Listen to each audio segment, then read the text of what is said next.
함께 은혜를 나누고자 합니다. 오늘 주제를 조금 제가 주중에 바꿨어요. 그래서 오늘 이 본문의 말씀을 준비했고요. 행복한 동역자라는 제목으로 함께 은혜를 나누고자 합니다. 이 바울이 빌레몬에게 편지 한 통을 쓰죠. 바울은 복음을 전하다가 감옥에 갇히게 되어지는데 이 오네시모라고 하는 종도 그 감옥에 갇히게 되고, 사도 바울이 전한 복음을 듣고 사도 바울의 믿음의 동역자가 되어졌습니다. 사도 바울이 볼 때 이 오네시모가 자신이 알고 지냈던 이 빌레몬의 수하에 있는 종이라는 걸 알게 되었고, 그걸 알면서 자신의 복음의 동역자로 삼기에는 온전치 않다라고 생각해서 이 빌레몬에게 서신을 보내요. 나에게 그가 전에는 무익한 종이었으나 이제 내게는 충실한 동역자이니 너가 이 오네시모를 믿음으로 잘 용서해주고 허락해 준다면 그가 나를 섬기게 하고 복음의 동역자로 네가 좀 허락해 줄 수 있겠느냐라는 편지를 보내게 되었죠. 우리는 지금까지 수없이 많은 믿음의 동역자를 만나게 됩니다.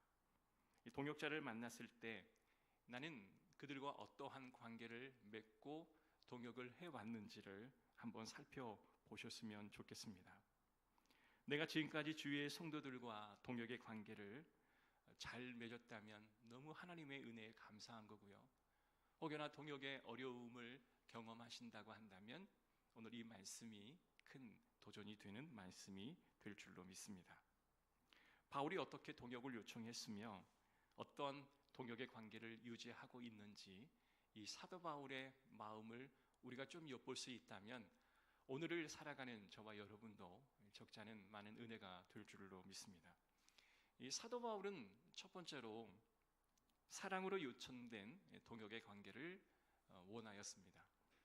오늘 본문의 8절 말씀 보면 이러므로 내가 그리스도 안에서 아주 담대하게 내게 마땅한 일로 명할 수 있으나 도리어 사랑으로서 간구하노라. 나이가 많은 나 바울은 지금 또 예수 그리스도를 위하여 갇힌 자 되어 갇힌 중에서 낳은 아들 오네시모를 위하여 내게 간구하노라. 지금 사도 바울이 빌레몬에게 쓴 편지 안에는 간절히 요청 드린다라는 느낌을 받을 수가 있죠. 어떤 강압적인 방법으로 요청을 하는 게 아니라 사랑으로 간구하고 있는 사도 바울의 모습을 볼 수가 있습니다. 사도 바울은 사도였습니다. 사도라고 한다면 그 권위를 당시의 모든 종교 생활을 하고 있었던 사람들이라면 너무나 잘 알고 너무나 잘 유지해 주고자 노력했던 그 사도권. 그래서 예수 그리스도의 사도라 불리울 수 있는 사람은 12명밖에 없고요. 그 중에 한 명이 더 이제 더해져서 사도 바울이 사도라 불려질 수가 있었습니다. 예수님과 함께 동고동락했고 그의 가르침을 보았고 그의 기적을 체험했던 사도들은 얼마나 많은 그 존경과 사랑을 받았는지 모릅니다. 그러기에 사도 바울은 자기 자신이 사도라고 하는 사실을 분명히 이야기했고 처음에는 의심하는 자도 있었으나 그의 사도권을 모든 사람들이 다 동의하는 상황에서 그는 자기가 가지고 있는 그 사도권으로 이 빌레몬에게 명령하듯 이야기할 수도 있었겠죠. 그러나 그러지 않았습니다. 제가 우리 권사님들한테 권사님 제가 좀 부탁이 있는데 이걸 좀 해주시지 않겠어요? 라고 말하면 적어도 한 번 정도는 여러분 고민을 해볼 거예요. 목사님이 말씀했으니 그래 한번 고민을 해보자. 보통 그럴 겁니다. 요즘도 그러는데 그때 당시 사도의 권위는 뭐 대단한 거였죠. 그러나 사도 바울은 그러지 않고 사도 바울은 사랑으로 권면하고 있는 모습을 보이고 있습니다. 또한 본문에 나이가 많은 나 사도 바울은 이라고 했어요. 우리 한국 사람들은 꼭 싸우다 보면 너 몇 살이냐고 묻잖아요. 그리고 나이 확인한 다음에 나보다 연하면 말 놓을게 라고 이야기하고 뭐 이렇게 나이가 굉장한 어떤 권위를 나타내는 상징으로 우리 한국 사람들은 생각하고 있습니다. 사도 바울은 나이도 꽤 많아서 빌레몬보다 충분히 세상의 경험이 많기에 내가 그걸로 가지고 너에게 강압하듯 이야기할 수 있으나 그렇게 하지 아니하고 너를 사랑으로 권면하고 있는 사도 바울의 모습을 보여주고 있습니다. 우리가 지난 날을 생각해 보면 우리는 두 종류의 사람이 생각이 날 겁니다. 참 감사가 나오는 사람들이 있죠. 아니, 어떻게 저런 분이 나와 함께 사역을 할 수 있을까? 저렇게 대단한 분이 어떻게 나와 함께 동역을 할 수 있을까? 여러분, 그렇게 떠오르는 사람들이 분명히 있죠. 또 어떤 사람들은 생각하면 좀 마음이 아프고 참 힘들었어 라고 생각되어지는 사람도 있을 것입니다.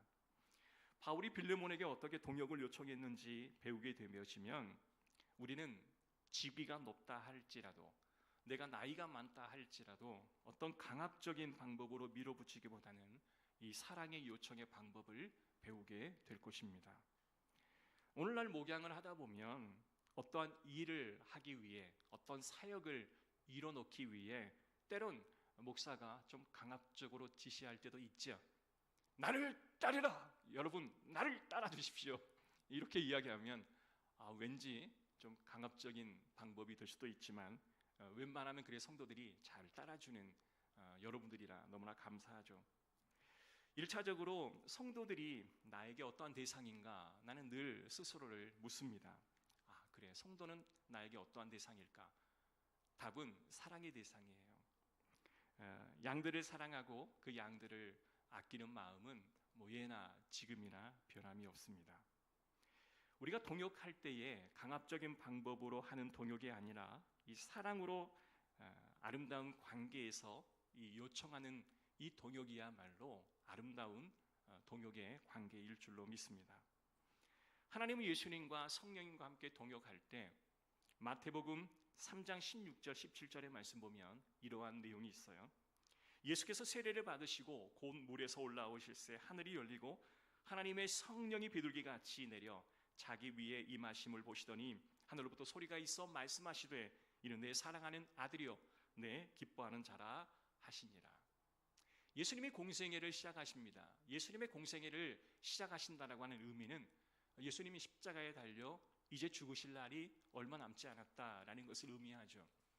그가 공생애의 첫 사역으로 세례를 받으시는데 그때 하늘로부터 성령의 임재가 임하게 되고 하늘로부터 소리가 들려오기 시작합니다. 사랑하는 아들 예수야, 네가 사역 똑바로 해야 된다. 너 정확히 하지 않으면 안 된다. 이런 말씀하지 않으시고 이는 내 사랑하는 아들이요 내 기뻐하는 자라.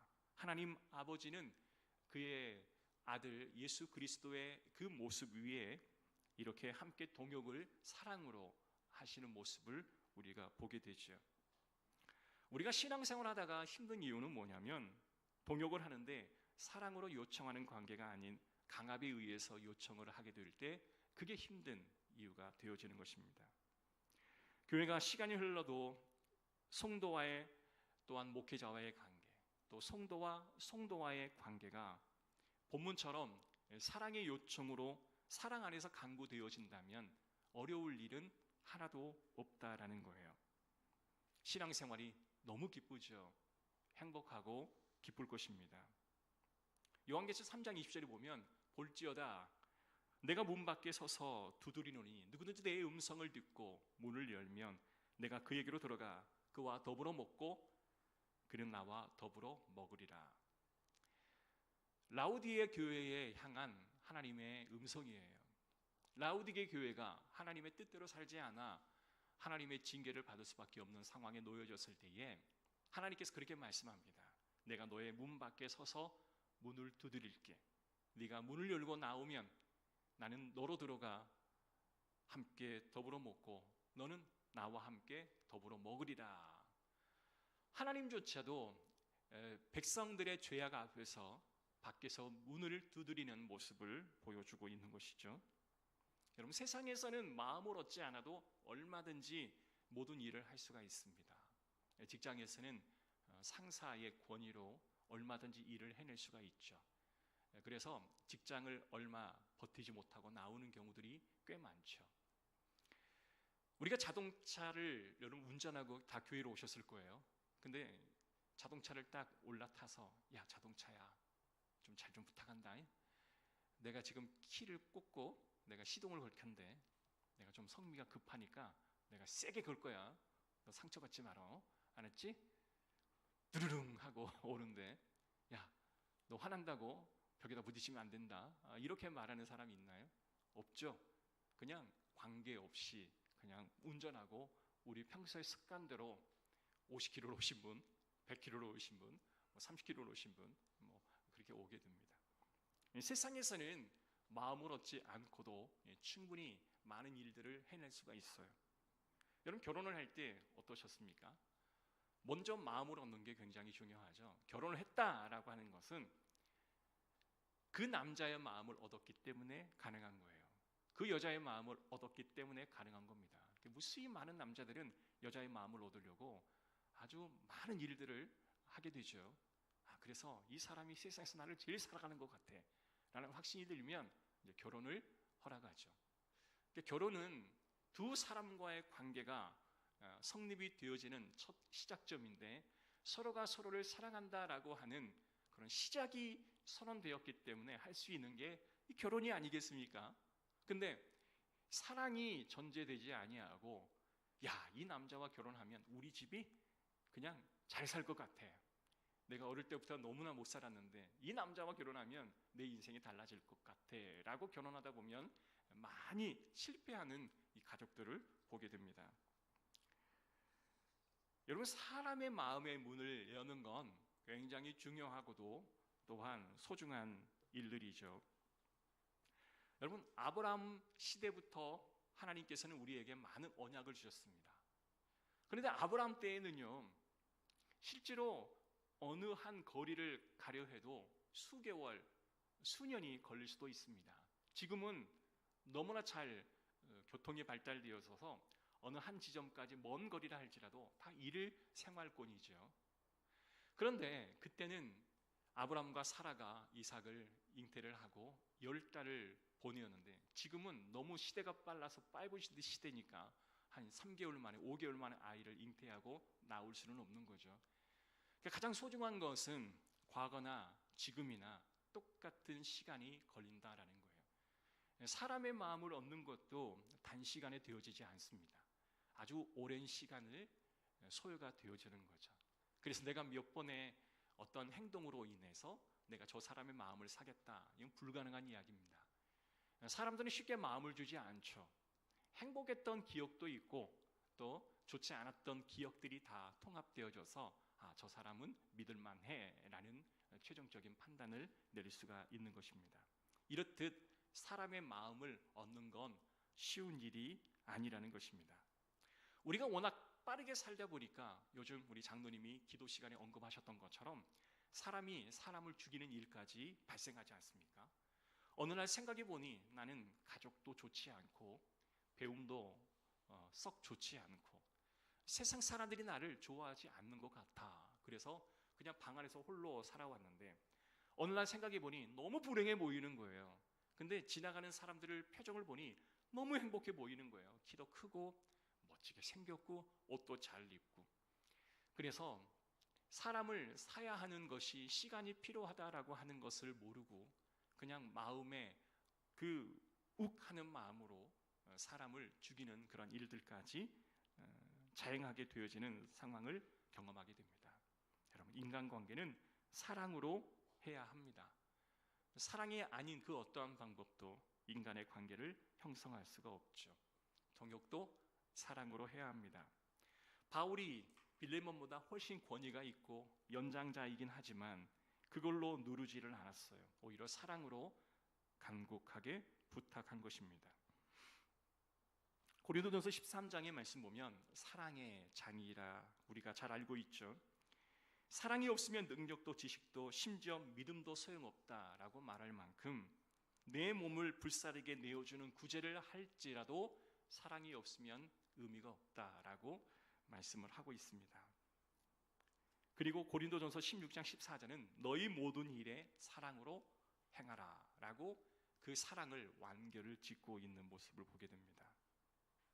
여러분, 사랑하는 자녀들이 결혼할 때가 되면 두 사람이 진짜 사랑했던 관계로 사랑으로 모든 걸 덮을 수 있다면 결혼을 해야 한다라고 저는 생각합니다.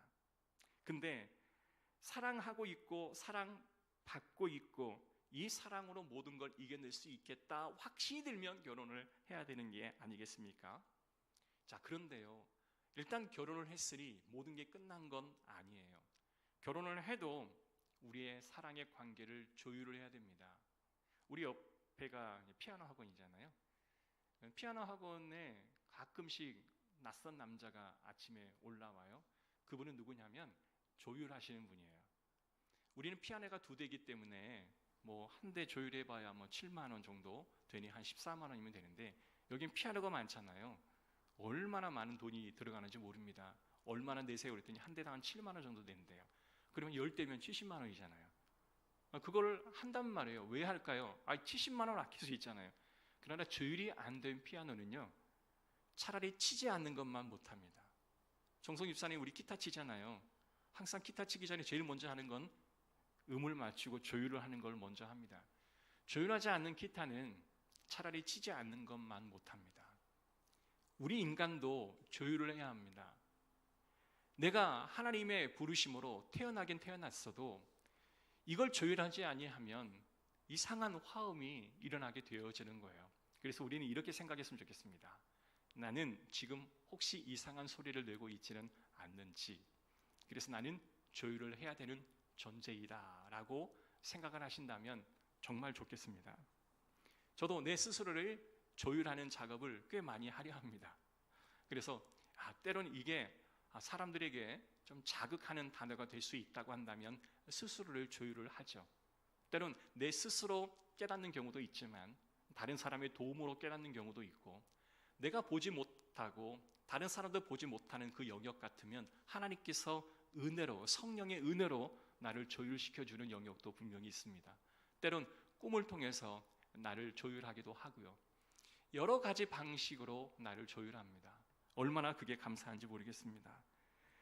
사랑하는 가족 관계도 조율을 해야 하고 동역의 관계도 서로의 관계를 조율을 해야만 하는 것입니다. 처음에 우리가 좋게 만났으니 마지막까지 좋다, 절대 그런 관계는 없습니다. 중간중간에 조율을 하지 아니하면 좋았던 관계가 좋지 않게 마감을 하는 경우도 있는데요, 거의 대부분 조율을 하지 않겠다라고 작정을 하면 좋은 관계가 그릇되어지는 경우가 더 많은 것을 보게 됩니다. 그래서 조율을 해야 되겠다라는 이 목적에 함께 동의해 주셨으면 정말 좋겠습니다. 두 번째는요, 아름다운 동역의 관계는 비전으로 향하게 되는 동역의 관계입니다. 한번 따라해 볼까요? 비전으로 향하게 된 동역의 관계. 자, 1장 11절부터 13절에 있는 말씀을 제가 읽어드릴게요. 그가 전에는 내게 무익하였으나 이제는 나와 내게 유익함으로 내게 그를 돌려보내느니 그는 내 신복이라. 그를 내게 머물러 있게 하여 내 복음을 위하여 갇힌 중에서 내 대신 나를 섬기게 하고자 하니. 지금 사도 바울은 그 곁에 빌레몬이 있는 게 아니라 오네시모가 그의 곁에 있었습니다. 전에는 너에게 무익한 종이었을지라도 지금은 그는 나에게 유익한 종이니 네가 그를 용서하고 그를 내게 보내준다면 내가 그와 함께 복음 전도하는데 큰 도구가 되어줄 것이다 라고 이야기하는 것입니다. 복음 사역을 동행할 때 제일 중요한 게 바로 3가지인데, 사랑이죠. 제가 말씀을 나눴죠. 사랑으로 동역하는 관계. 두 번째가 뭐냐면 비전이에요. 이 비전이 맞아야 합니다. 근데 이 비전이 합의가 되어지는 것이 이 말처럼 쉽게 되어지는 것은 결코 아닙니다. 하나님께서 내게 주신 이 마음이 나만 갖고 있는 게 아니라 함께 갖게 되어지는 것은 그렇게 쉬운 일이 아니라는 것입니다. 가장 나쁜 동역이 뭘까요? 서로 하나님 일을 한다고 하는데 비전이 합일되지 않은 채 동떨어진 일들을 하고 있을 때, 그게 가장 나쁜 경우일 겁니다. 동역이라고 한다면 내게 주신 하나님의 은혜가 있다면 그것을 함께 공유하여 함께 하는 거죠. 그게 가장 아름다운 동역입니다. 그래서 동역을 하기 위해서는 반드시 비전을 일치시키는 작업을 해야 할 것입니다. 출애굽기 3장에 보면 모세가 40년의 궁중 40년의 광야 생활을 하고 마지막 80세가 되었을 때 하나님이 그를 쓰고자 하셨습니다. 그래서 그를 호렙산 떨기나무 때 그를 부르십니다. 너무나 강력하고 확신한 하나님의 비전이었고 하나님의 소명이었습니다. 근데 모세의 고민은 뭐였냐면, 내가 하나님을 만난 것은 너무나 확실한 일인데 이 상황을 다른 사람에게, 이스라엘 백성들에게 전하게 되면 그들이 대체 믿어줄까요? 권위가 있는 그 장로들이 내 말을 믿어주겠습니까? 그게 의문이었습니다. 그렇죠. 모세는 그게 확신이 있었어요. 너무 하나님을 만난 그 확신이 너무 소중하고 좋았습니다. 그러나 사람들이 믿어주지 않을 것 같은 고민이 있었습니다. 그때 하나님께서 모세에게 말합니다. 그래, 네가 가서 이야기를 해도 그들이 잘 믿어주지 않을 수 있으니 그들을, 내가 너에게 보여줬던 이적을 내가 그들에게도 보여주겠다. 첫 번째, 네가 들고 있는 게 뭐냐? 지팡이입니다. 지팡이를 던져보라 했더니 그 지팡이가 뱀이 되는 거예요. 그리고 뱀의 꼬리를 또 잡았더니 뱀이 다시 지팡이로 변하는 겁니다. 여러분, 이 정도 하나면 충분히 사람을 설득시키고도 남을 만한 어떤 체험 아니겠습니까? 그런데 하나님께서는 또 너의 손을 품속에 집어넣어 보아라. 품에 딱 집어넣고 빼보니 손이 문둥병이 걸린 거예요. 다시 품속에 집어넣어 보아라. 다시 넣다 빼니 깨끗하게 나아진 거예요. 그래, 이 두 가지만 봐도 충분히 사람을 설득할 만하죠. 근데 하나님은 그러지 않았어요. 세 번째, 나일강의 모든 물을 피로 내가 바꾸어 줄 것이다. 가서 내가 너를 보낸 것을 전하고 그리고 그 백성을 출애굽시키라 라는 명령을 하게 됩니다. 여러분, 우리가 주의할 때 우리가 상황을 볼 때 가장 중요한 게 뭐냐면, 하나님이 내게 뭘 원하시는지 그 비전을 갖는 게 굉장히 중요한데요, 그 비전이 합치가 되어지지 않으면 공유가 되지 않고 그리고 이해가 되지 않기 때문에 엉뚱한 일들이 일어날 수가 있다라는 거예요. 호세아 6장 6절에 보면, 나는 인애를 원하고 제사를 원하지 아니하며 번제보다 하나님을 아는 것을 원하노라. 분명히 하나님께서는 열심히 제사를 드리고 번제를 드리는 것보다 인애를 원한다라고 말씀하셨습니다. 하나님이 원하시는 건 뭐냐면, 하나님 자기 자신을 아는 걸 더 소중하게 여기신다라는 거예요. 그런데 우리가 하나님이 원하시는 것을 진정 알지 못하면 우리가 함께 동역하는 비전을 일치할 수가 없다라는 거예요. 그래서 가장 먼저 해야 할 건 뭐냐면, 하나님이 나를 통해서 무엇을 원하시는지를 아셔야 하는 거죠. 그래서 내가 지금 하고 있는 이 사역, 내가 하고 있는 이 모든 일들을 하나님이 어떻게 바라보실까를 먼저 고민하는 겁니다. 그리고 나서 비전을 일치시키는 것이 더 중요한 거죠. 우리 교회는 뭐 이렇게 영상이 녹음이 되어지게 되면, 녹화가 되면 유튜브에 올라갑니다. 그런데요, 한번 해보시기를 바라요. 내가 이 자리에 앉아서 설교를 듣게 되어지면 잘 못 듣고 지나가는 경우들이 있습니다. 그런데 집에서 설거지를 하다가 그냥 유튜브를 틀어놓고 목사님이 하셨던 이야기를, 설교를 다시 한번 들어보셔요. 그러면 예배당에선 들려오지 않았던 어떤 부분들이 들려올 때가 있습니다. 그리고 또 한 번 들어보실 때는 또 다른 이야기가 들려오실 수가 있어요. 그것은 무엇을 우리가 얻기를 원해서 이와 같은 작업을 하냐면, 내가 듣지 못하는 것을 듣기 위해서 이와 같이 반복해서 들으려고 하는 거죠. 여러분, 제가 한 30분, 35분 정도 설교를 하는데 이 35분을 여러분 다 집중해서 들을 것 같죠? 절대 그러지 못합니다. 보통 사람들은 한번 휴양지도 갔다 오고 고향에도 갔다 오고 갑자기 사무실에도 갔다 오고 내가 어릴 때 좋아했던 사람을 만나기도 하고 또 내가 싫어했던 사람을 한번 싫어하기도 오고 다시 이 자리로 와요. 여러분, 기차를 타고 가면 바깥의 풍경을 보면 그 풍경이 다 들어옵니까? 아니에요. 풍경을 보고 가는데도 다른 생각하고 가다가 다시 이 풍경이 있네 라고 하는 일들이 일어나는 것은 무엇이냐면 집중이 그만큼 안 된다라는 거죠. 하나님께서 나를 통해서 뭘 원하시는지를 메시지를 통해서 여러분 들으신다면 그 비전을 함께 공유하는 것들이 훨씬 더 용이하지 않을까 싶습니다.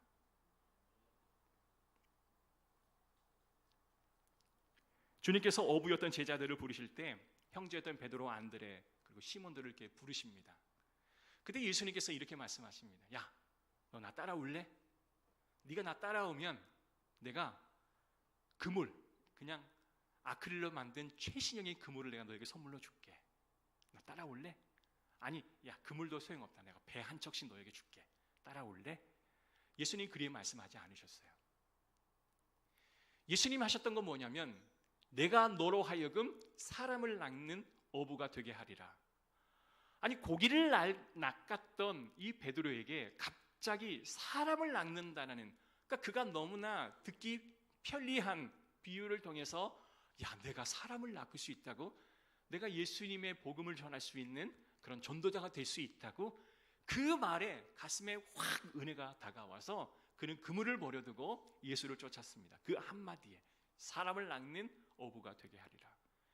예수님은 무엇을 주어져서 그를 따라오게끔 한 게 아니라 비전을 던져주고 그 비전을 붙잡게 하심으로 제자들을 따르게 하셨다라는 거예요.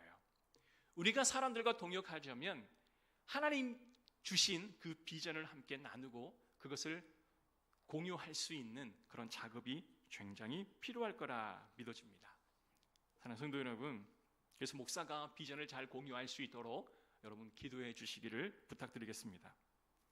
이 바나바가 안디옥 교회의 초대 목사가 되어 사역을 열심히 합니다. 스데반의 순교로 인하여 온 세계로 흩어졌던 디아스포라 유대인들이 이제는 이방인 지역에 가서 교회를 너무너무 부흥 성장시킨 거예요. 그래서 본부였던 예루살렘에서 바나바를 초대 목사로 파견을 하죠. 막상 바나바가 사역을 하다 보니 혼자의 힘으로 다 감당할 수 없었던 거예요. 그래서 사울을, 당시 가장 예수를 믿는 사람들이 핍박했던 사울이 집거하고 있는 그런 상황에 사울을 부르러 갑니다. 그리고 나서 그에게 부릅니다. 야, 나와 함께 사역을 하게 되면 내가 너에게 사례비 얼마를 줄게. 너와 내가 함께 동역해 정말 역사적으로 우리가 상상할 수 없었던 큰 조직을 하나 만들어보자, 이렇게 말하지 않았다라는 거예요. 하나님이 땅까지 복음을 증거하라 하였는데 예루살렘과 온 유대와 사마리아와 땅끝까지 이르러 내 증인이 되리라. 이 복음의 이 비전을 함께 공유하고 이 비전이 합의가 되어지니 바나바가 사울과 함께 사역을 하게 되었다라는 것입니다. 여러분은 어떠한 말씀의 비전이 마음속에 확 와닿기를 원하십니까? 여러분이 누군가의 동역을 하기를 원하신다면 그 말씀, 여러분에게 허락하셨던 그 말씀을 주시기를 주의 이름으로 권면드리겠습니다. 그러면 여러분과 함께 사역을 감당하실 겁니다. 세 번째, 동역의 관계는 자원하는, 수락하는 관계가 되어야 합니다. 13절 14절 제가 읽겠습니다. 그를 내게 머물러 있게 하여 내 복음을 위하여 갇힌 중에서 내 대신 나를 섬기게 하고자 하나 다만 네 승낙이 없이는 내가 아무것도 하기를 원하지 아니하노니 이는 너의 선한 일이 억지같이 되지 아니하고 자의로 되게 하려 함이라. 아름다운 동역을 하기 위해서는 자원하고 수락한 관계가 되어야 한다라는 말씀입니다. 때로는 어떠한 일을 하기 위해 억지처럼 느껴질 수도 있겠죠. 여러분, 제가 목사가 될 때 정말 하기 싫어 죽겠는데 억지로 이 목사를 했을까요? 자원하는 마음으로 기쁘게 목사의 일을 시작했을까요? 물론 후자겠죠. 하나님께서 저를 콜링을 하셨고 또 나를 통해 복음이 증거되어지기를 소원하니 이 사역을 감당을 하고 있는 겁니다. 우리 김종선 입사님도 마찬가지고 우리 장로님 또 우리 사역을 하고 계시는 분들, 우리 모든 성도들을 바라보면 아니 어떻게 저렇게 지속적으로 꾸준하게 사역을 감당할 수 있을까 때론 놀라기도 합니다. 여러분, 우리가 여기서 지속적으로 무엇인가를 한다라고 하는 게 그리 쉽지가 않거든요. 절대로 쉽지 않습니다. 어느 하나의 사역을 지속적으로 오랫동안 한다는 거 결코 쉽지 않습니다. 목사가 봐도 참 신기하고 놀라울 때도 있어요. 그런데 그들에게 물어보면 어떤 마음으로 하십니까? 억지로 하십니까? 그렇지 않고 자원하는 은혜가 있어서 그걸 했다라고 고백들을 하십니다. 그래서 하나님이 역사하심을 알죠. 시편 51편 11절 12절의 말씀 보면 나를 주 앞에서 쫓아내지 마시며 주의 성령을 내게서 거두지 마소서. 주의 구원의 즐거움을 내게 회복시켜 주시고 자원하는 심령을 주사 나를 붙드소서. 다윗이 하나님 앞에 범죄하고 난 뒤에 회개하고 기도한 게 뭐냐면 주님, 하나님 내게서 성령을 거두어 주지 마십시오. 왜냐하면 성령을 거두어 가 버리면 사라지는 게 있어요. 그게 뭐냐면 자원하는 마음입니다. 성령이 내게서 떠나버리면 자원하는 마음이 사라져버리니 다윗은 내가 하나님을 높이 영어롭게 찬양하고 바지가 흘러내려가는 것조차 아내가 아니 당신이 좀 왕으로서 채통을 좀 지키십시오 라는 그 말도 그렇게 마음속 깊이 심지 않을 만큼 그는 하나님을 찬양하고 열정적으로 자원하는 마음으로 모든 걸 드렸던 사람입니다. 성령이 마음속에 떠나면 그 모든 것들이 내게서 떠날 것 같아 그는 하나님의 징계를 받는 상황 속에서도 하나님 앞에 간구했던 한 가지는 뭐냐면 주의 성령을 내게서 거두지 마옵소서라고 기도한 것입니다. 여러분 사랑으로 하고 계십니까? 아니면 비전을 공유하고 계십니까? 그리고 자원하고 계십니까? 빌레몬서 1장 14절 다만 네 승낙이 없이는 내가 아무것도 하기를 원치 않으하노니 저는 이 말씀이 너무 좋아요. 종인 오네시모를 다시 돌려보내는 것은 네가 자원하는 마음이 되게 하기 위해 이 종을 돌려보내니 네가 자원하는 마음으로 돌려주었으면 좋겠다. 이게 나의 소원이다 라는 말을 하고 있는 것입니다. 여러분 교회가 부흥하더라도 지금보다 훨씬 많이 부흥하더라도 이 자원하는 마음이 우리 모든 성도들의 마음속에 오랫동안 머물렀으면 좋겠습니다. 지금은 한 사람이 여러 가지 일들을 맡아 감당해야 되어지는 상황이지만 나중에 이제 부흥하게 되면 내가 해야 할 일을 누군가가 하고 싶어 하여 그걸 못하게 될 수도 있으나 그래도 자원하는 마음을 주십시오 라는 마음으로 그 사역을 감당했으면 좋겠습니다. 사무엘하 24장에 보면 아라우나가 다윗에게 아뢰되 원하건대 내 주 왕은 좋게 여기시는 대로 취하여 드리소서. 번제에 대하여는 소가 있고 뗄나무에 대해서는 마당질하는 도구와 소의 멍에가 있나이다. 왕이여 아라우나가 이것을 다 왕께 드리나이다 하고 또 왕께 아뢰되 왕의 하나님 여호와께서 왕을 기쁘시게 받기를 원하나이다. 이 아라우나라고 하는 사람과 다윗 왕의 동역하는 모습이 참으로 아름답게 그려져 있습니다. 사실 다윗은 크게 잘못했던 경우가 있었습니다. 교만해져서 하나님이 하라 하지 않는 인구조사를 하게 되죠. 그러니까 자신의 힘을 좀 과시하고 싶은 마음, 자기가 이뤄놓은 것을 조금 확인하고 싶은 마음을 하나님이 몹시 경계하셨습니다. 힘을 좀 관철시키고자 했던 그 마음을 하나님이 가장 싫어하셨어요. 그래서 하나님이 선지자를 보내 그를 책망하기 시작합니다. 갓 선지자를 통해 심판을 받고 책망을 받는데 이 다윗의 인구조사 때문에 7만 명이 전염병으로 죽는 일을 경험합니다.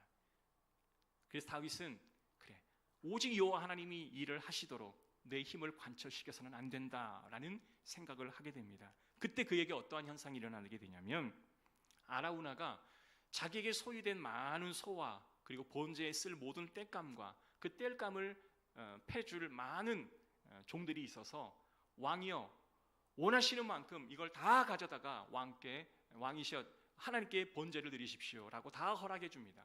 그러면 다윗이 아유 감사합니다. 이렇게 많이 내어주시니 내가 그것을 마음껏 가져다가 하나님께 번제로 쓰겠습니다. 이래 말씀하지 않았겠습니까? 근데 다윗은 절대 그러지 않았어요. 다윗은 내가 그것을 소유로 사서 하나님 앞에 온전히 번제로 드리겠습니다. 너무나 달라진 모습을 보여주고 있죠.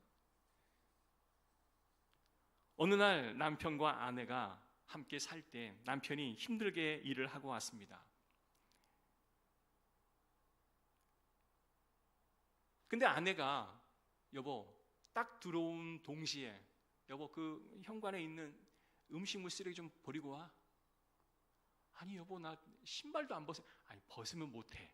그러니까 들어오자마자 바로 좀 갔다가 좀 버리고 와. 우리 주부 여러분 그렇게 하시죠? 안 하시는 것처럼 앉아 계시지 마시고. 저도 가끔 그렇게 합니다. 가면 딱 들고 가고, 여보 나갈 때 선물 하나 있어. 그러면 이따만한 쓰레기가 하나가 다 바깥에 아주 포장이 잘 된 채로 이렇게 묶여 있습니다. 그러면 출근할 때 다 이거 들고 이게 다 나가는 거죠. 그러면 이제 남자들이 이제 엘리베이터에서 이거 하나 다 들고 이제 들고 서로 난처하고 그런 모습을 하고 있죠. 근데 남자가 너무 미운한 거예요. 그날따라는 이건 원래 당신이 하는 거잖아.